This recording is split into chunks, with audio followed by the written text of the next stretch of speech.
Round 6 was headlined by the clash between the two undefeated teams in the competition, Claremont and West Perth. Claremont had the home ground advantage, and both teams were without several of their star players through injury.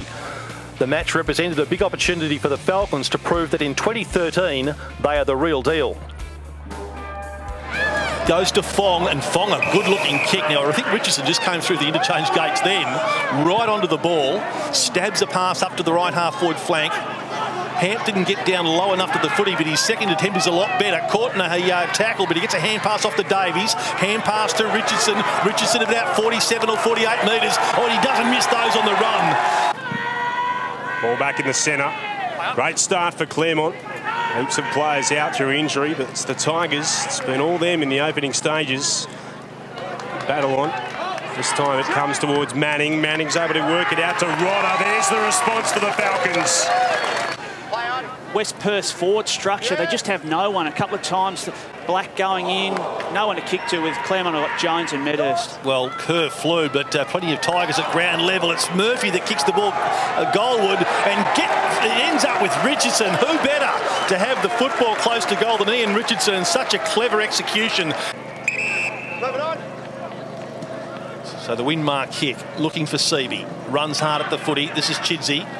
Chidsey now thought about a hand pass. The West Perth players fell for it. He just spins around onto his right boot, nonchalantly almost in the end. They've got to go quick. Got to get it on. Has found Jones. He elects to go quick. He kicks over the top of Hutchings, who's got to run onto the footy. Sivasato giving chase. Hutchings does well. Eludes Sivasato. Kicks on goal. This is going to be a goal for the Falcons.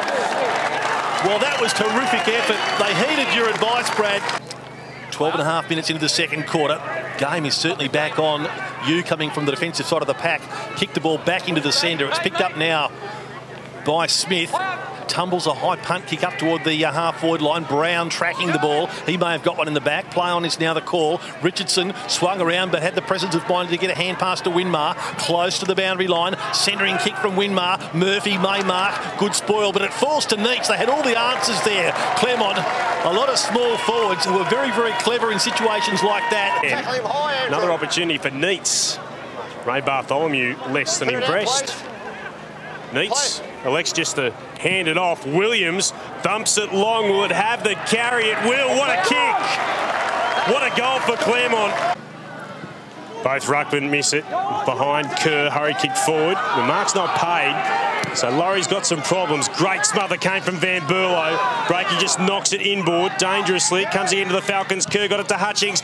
Now towards Manzoni. Kicks towards goal. He's got it through. Oh, the pressure. So the ball spun back into play. It wasn't a minor score. It was actually across the face. It'll come back towards Holt. Holt will kick towards goal. That's some response from the Tigers. Oh, the fans like it.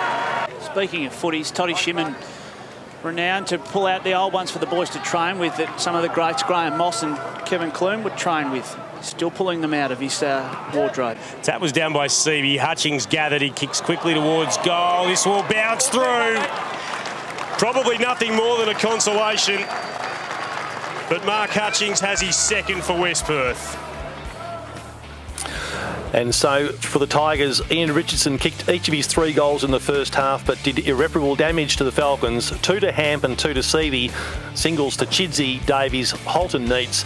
And for the Falcons, Hutchings and Manning each kicked 2 goals, whilst Black, Kerr, Crisp, Manzoni and Fowler kicked 1 apiece. Major possession getters for the Claremont, Neats with 27 possessions and 4 marks and a goal. Murphy with 30 possessions. Sibasato with 23 in defence and 9 marks. Holt with 19 and 7 marks also in defence. Laurie likewise with 19 and 6. Williams ditto, 19 and 5. Whilst Davies up forward had 18 possessions, kicked a goal, and Seavey lots of hit-outs as well as 19 possessions and 2 goals. For West Perth, Black with 28 possessions and a goal. Hutchings, Gallant with 25 possessions and 2 goals. Brown had 23, Nelson 24, Tedesco 22. Kerr had 21 possessions and kicked a goal, Strike 18, and Jones was a good player with 20 possessions.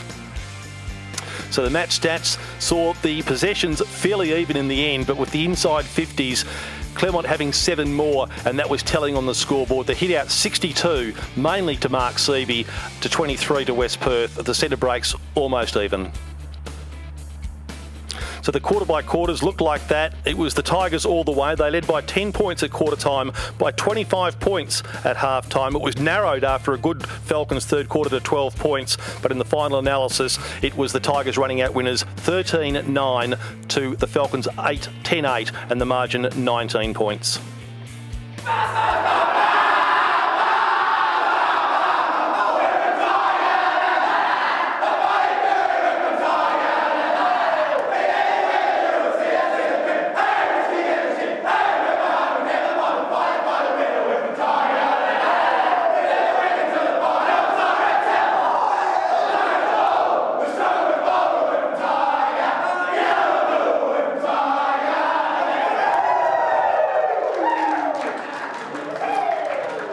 Congratulations on the win. What did you think of the team's performance today?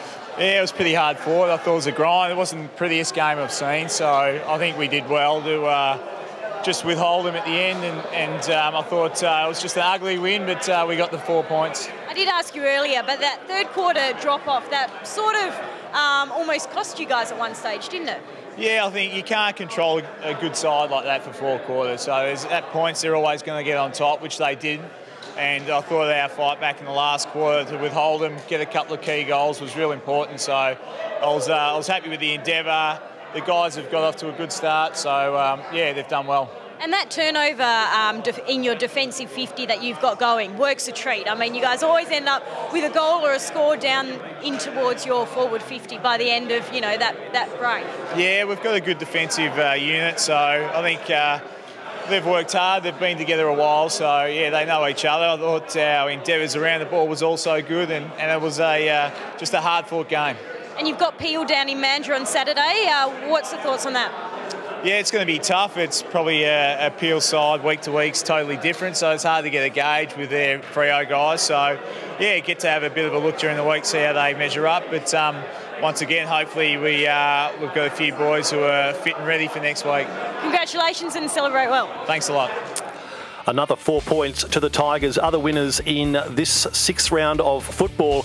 The Royals getting up over the Sharks at East Fremantle Oval 14-12 to 12-14. A margin of 10 points there, and a badly needed win by Subiaco. 16-17, 113, defeating the Bulldogs 10-12, 72. And one more game to be played to complete round 6. It is tomorrow down at Bendigo Bank Stadium, where Peel Thunder host Swan Districts. Perth have the bye. Looking at the ladder, which is live as we speak, Claremont now dominating on top, undefeated from West Perth with 4 wins. East Fremantle and Perth filling out the top 4. Swan Districts just outside, but with a game in hand. Subiaco, East Perth and South Fremantle and Peel Thunder yet to win a game. Looking to next week, it's Peel Thunder versus Claremont at Bendigo Bank Stadium, and we'll be live on air from 2 p.m.